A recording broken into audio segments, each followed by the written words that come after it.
Welcome to Students Incorporated. I'm your host, Mr. Jason. Join me weekly as my students and I bring you content that's informative, positive, fun, and uplifting. This podcast is created and produced with the help of students from the International Community School of Bangkok.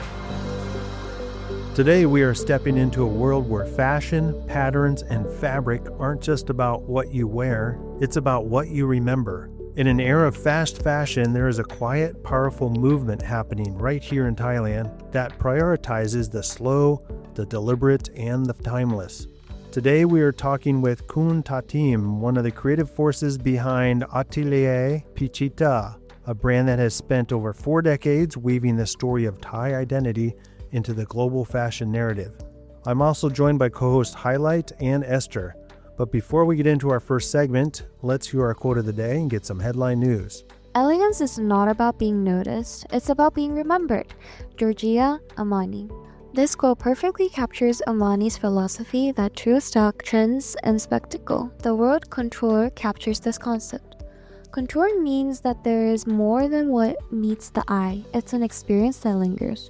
It reflects a quiet confidence where design speaks through intention rather than excess. Each garment tells a story shaped by craftsmanship, restraint, and purpose, forming a lasting connection between the designer and the wearer. True elegance isn't loud or fleeting. It endures. It lives in the memory, feeling a piece leaves behind long after it's been worn. And that's our quote of the day. Now onto some headline news. Thank you for the quote, Esther. I'll be doing the news today. Now here's some headline news from around the world. Our first headline comes from Italy. Milan Fashion Week continues to shape global fashion by setting the tone for how craftsmanship is valued in contemporary design. By spotlighting traditional techniques on an international stage, the event influences designers, brands, and consumers to see couture craftsmanship not just as decoration, but as a powerful form of storytelling. This influence reinforces the idea that fashion evolves from reinterpreting heritage rather than abandoning it. Our next headline takes us to New York City. Held in May 2026, just weeks before major fashion events in Asia, the Met Gala once again proved its importance as a global fashion bellwether. Beyond its red carpet spectacle, the event will influence design direction, cultural conversation, and industry priorities by spotlighting craftsmanship, history, and innovation on a worldwide stage. Its timing and visibility help to set the tone for fashion narratives that resonate throughout the rest of the year. And finally, our last headline comes from Bangkok. Thailand's fashion scene is set to gain momentum as Thailand Fashion Week, September through February 26-27, scheduled for late May 2026, brings together established and emerging designers. The upcoming showcase will highlight couture and ready-to-wear collections, reinforcing Thailand's growing role as a regional fashion hub that blends innovation with refined elegance. And that's our headline news for this episode. Okay, it's time to get into our first guest segments. Today we're incredibly lucky to have a guest who represents the very pinnacle of Thai craftsmanship and fashion heritage. Esther, go ahead and get us started. Welcome to the show, Khun Tatim. Could you please introduce yourself and a little about what you do currently? Okay, thank you for having me. First of all, my name is Tatim, and I am the 3rd generation of the brand Atelier Pichita. I am currently the managing director, also like a brand director of the brand. Ooh, that's amazing. Thank you for sharing about your position and role there. Could you please share with us the meaning behind the brand name Atelier Pichita? All right, so to begin with, my mother studied in Paris, so her French is her second language. And she learned a word atelier during the time where such as the brand Christian Dior, they were doing workshop or craftsmanship in the studio. So ideally the word atelier in English is like a workshop, design workshop or design studio basically, but usually associates with fashion or high fashion. That is amazing. Thank you. So, how would you describe the legacy of Atelier Pichita in your own words? Well, first of all, I would say that the legacy of the brand is by continuing to do what my grandmother started. She was using Thai silk as she was actually back then called a dressmaker and did Miss Universe outfits. So my grandma then passed down to my mother, Pichita. She continued to use that Thai silk, but more into like lifestyle. What it is to us, legacy is mean keeping the core of the brand and continue to use it till today, and making it relevant in today's world, basically. Wow, that must have been a journey, a family journey. So, how has growing up in your family shaped your creative approach today? So basically, I grew up in the piles of fabric with my, when my mom was working. The office was our home back then, so I literally grew up really close. So like in the movie, I was playing with the piece of fabric on the floor, inventing things, and like I always get the first-hand experience, so I get to see what my mom was doing. It felt really natural to me. I didn't feel like I was had to learn design just because I really just I saw everything my mother was doing, like from the design or taking the brief from the client, making it into design that fits the client's body, also make them feel like confidence in what they wear and what we propose them. So I think from that, it's just learning how you see, getting a brief from everyone is always different, but you learn eventually that each person has their own unique identity as well. How do we fit that with you? So, we don't change the brand completely, but we meet in the middle. Thank you for sharing. It's kind of very interesting. It's so there's so much things that happening, and then you also got the first experience since it was your mom and your grandmother get passed down. Could you briefly describe the progress of the design? All right. So first, the design process. We always start with how do we feel about this current situation? What is there what is the not the trend, but what is relevant today? And then we take that into consideration. We look at the fabrics that we could use. About Thai silk, in case no one knows, they're very hard to make. They take such a long time. So there's a lot of limitations into the design process. You think that once you draw something, you put a fabric, it's done. Maybe with other brands or fabric. Thai silk, you need to calculate, because when they are woven or weaved, it's always limitation in the size. You cannot reproduce 1,000 meters of the same Thai silk. So this is something inside, you cannot it's not industrialized. That's why it's always rare. Every Thai silk you see, it's still handmade, right? And that's the craftsmanship, and that's also what we are trying to preserve today. So the design process will have to consider okay, how many fabrics we have? Can it match with the whole outfit? Can it make one shirt? Can it make one skirt? Or can it only make one part? So maybe one sleeve, okay? And each Thai silk is pieces are very, I would say, valuable, just because already the time they had taken to weaved and then passed down to us, which is the second stage where we start designing. It's you already have an art piece in hand, and now it's another art piece needs to be made from that art piece. So that's why we call it a wearable art or masterpieces, because it's everything all throughout the process is all art, all hand artisans and very detailed and all those skills required.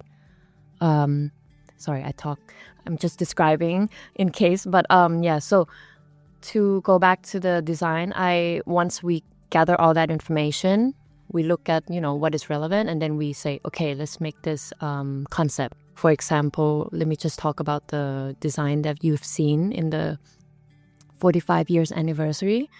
It started off with using Thai silk, but how do you make it different each time, right? So we wanted to tell the world that 45 years doesn't mean like the brand is dead. It's also not like not telling everyone that we're like, okay, old, we're not just another Thai silk brand. We're trying to tell that we're more like elevated, and also we're growing through time. So we came up with the concept of this 45 years anniversary. It's called the Golden Metamorphosis, which is like in Thai it means law clap, like growing new skin, shredding what's old, and becoming like this new person, but also still you. So I think that was like the concept, even though it's like a Thai silk concept for clothing, but we try to make everything like really integrated and very thoughtful into it. So the whole process is like not just creating like fashion. I think it's more like creating a story of the whole collection. Yeah, like hyper-personalization craftsmanship can definitely uplift identities of your customers. And having visited your atelier exhibitions at the mall, how do you blend traditional Thai craftsmanship with modern fashion demands? Well, this one is easy. I would say we keep the techniques that we already know from, even from my grandma that we learned. The techniques were kept, but we just update the silhouettes or the style. So it's basically saying like same attitude but new soul. Oh, sorry, same soul, new attitude. Sorry. Yes. Since you recently held a fashion show which looked amazing, which recent design or project are you most proud of and that's like most memorable? Oh, I would have to say the 45 years anniversary. Like we worked really hard on like every details. There was like 54 pieces of runway like clothes made, and that's not included the exhibition pieces. Overall we had almost 100. So overall it's like 150 pieces. We worked for like almost 2 years on this project. So the one that highlight that you visited it was like a really one of the biggest work we've ever done. Yeah. Yeah, what stood out to me most in the exhibition was the firefly like costume with like the glowing lights. I think it was for like a wedding. Yes. Right? Yes. I think that was very like unique and like hyper personalized towards like the customer's like context and the beach vibes. I still remember, right? Yes. Was it? Correct. Okay. Yes. That's amazing. So like speaking of like craftsmanship, when working with artisans, what values matter most to you? Oof, that's a really good question. I think when you work with craftsmanship, you have to have respect, first of all. Like you need to understand, like this is different than any other clothes you've seen or any ways they were made. And you need to understand patience because it takes time. Like craftsmanship is not fast. Fashion is fast, I would say. There's trends, they're like moving.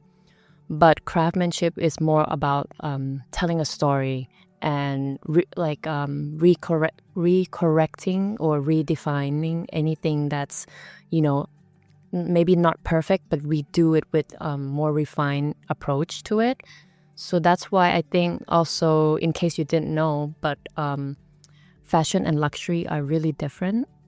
So actually, that's what I learned in my master degree. Like luxury brand management is different to fashion brand. So fashion, you actually follow trends, follow like completely what is fully relevant today. You follow what the mass will probably sorry, I'm not finding the word, but probably purchase. It's more about like buying and like making business out of it.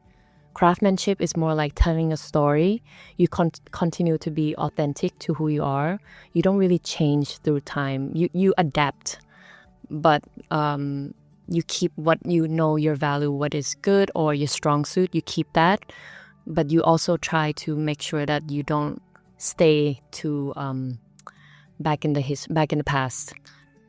So that's like luxury. You just continue to do what you're really good at, and we don't really concentrate on other things. You just keep doing what you're good at, and I think that's the difference. Oh, so the key for like craftsmanship is adaptability throughout time. Yes. Adaptability in craftsmanship is the perfect place to pause. We're going to take a quick break, so stay with us because we'll be right back for more after this short PSA announcement. 1, 2, 3, 4. You're listening to the incredible story of Atelier Pichita, a name that has been heartbeat of Thai fashion for over 4 decades. Their work is more than just clothing. It is a living testament to the skill, patience, and absolute dedication of master Thai artisans. But there is a quiet crisis happening. Did you know that the precise, intricate techniques required to create traditional Thai dresses are at a risk of being lost to time? As the world moves faster, these slow, deliberate crafts face the threat of disappearing. When you choose to purchase authentic hand-woven Thai silk or beautifully crafted textile from Atelier Pichita, you aren't just buying a product, you're performing an act of preservation. You're directly supporting the livelihoods of artisans who have carried these invaluable skills through their bloodlines for generations. In a way, you become a custodian of magnificent cultural heritage. You are the bridge between the storied past and a vibrant future. So, look for organizations and labels that prioritize local waveries and heritage crafts. Let's work together to ensure that the golden thread of Thai artistry, the metaphor for our very identity, continues to be woven for the next 45 years and far beyond. And we are back with our second part. We are mid-conversation with Khun Tatim from Atelier Pichita, discussing the delicate balance between tradition and the modern market. Let's jump back into the discussion. Esther will lead us into our next topic regarding the future of the industry. Since the craftsmanship trends are always changing and moving towards the future quickly, what is the most challenging part of persevering tradition in a fast-changing industry? For us, I think it's speed. We actually just cannot catch or keep up with the current, the fashion world or how everything's just moving so fast. Fast fashion is definitely the option for most people.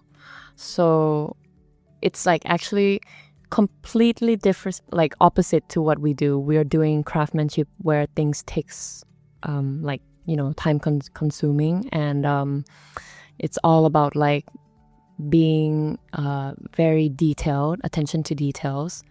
So with that, it's a very, I would say, a big challenge to balance the two worlds together, the fast fashion and how do we keep surviving in this world when we're doing something that takes such a long time, So I think that's the main one. Yeah, keeping up with the fast-pacing trends is also important. So we would like to ask, how do you see Thai craftsmanship evolving over the next decade in particular? Okay. I love this question just because I really wish in the future it is like this. Because as I mentioned, Thai silk takes a lot of time. It's made by hand, and of course it's full on handicraft work, So in the next decade, I would love that we have a better innovations that helps the skills and also maybe create more patterns on Thai silk, also more global visibility. So I think, also with Thai silk, the good thing is we're natural fiber, it's basically meaning we're sustainable.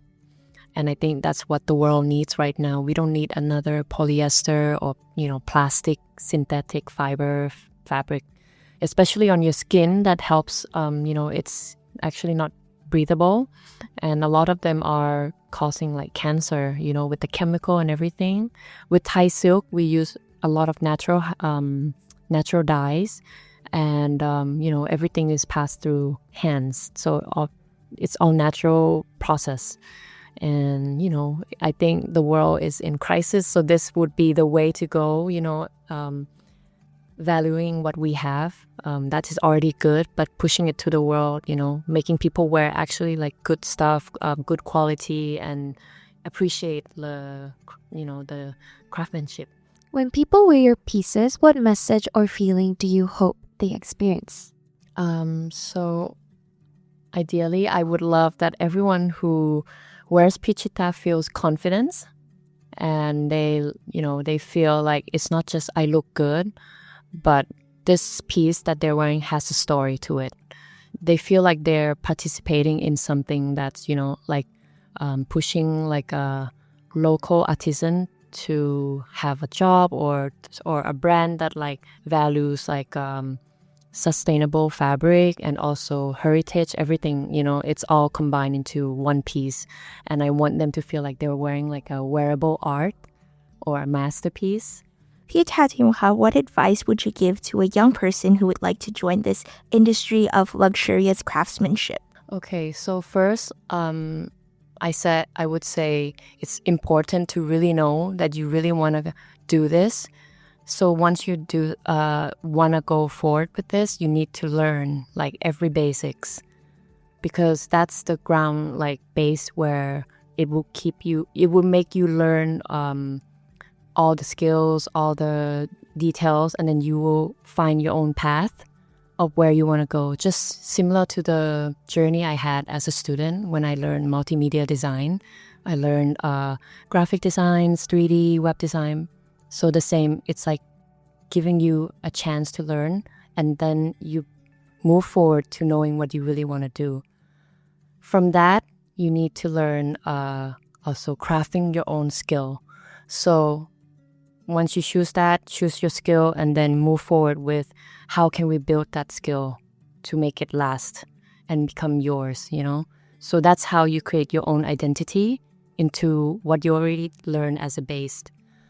And the last thing I would say, talent is, I would say it opens doors, but discipline keeps you in the room. So very important. Thank you.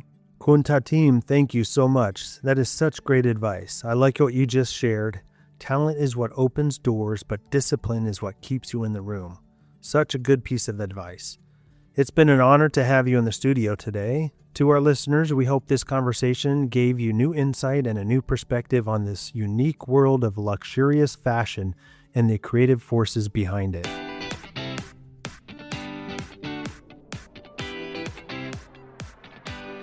We've seen today that couture is more than a luxury, it's an act of preservation. By valuing the work of master artisans, we ensure that these incredible Thai traditions continue to weave their way into the next generation. Thank you for tuning in, and make sure to subscribe so you never miss an episode. And if you found today's show inspiring, please leave us a review. Until next time, I'm Mr. Jason, reminding you that style is temporary, but craftsmanship is forever. And as always, this podcast would not be possible without the hard work and support of our international student production team. All music and sound effects are courtesy of Pixabay.com, a vibrant community of creatives sharing copyright-free images, videos, and music. And we are signing off until next time. We are Students Incorporated, because your voice matters.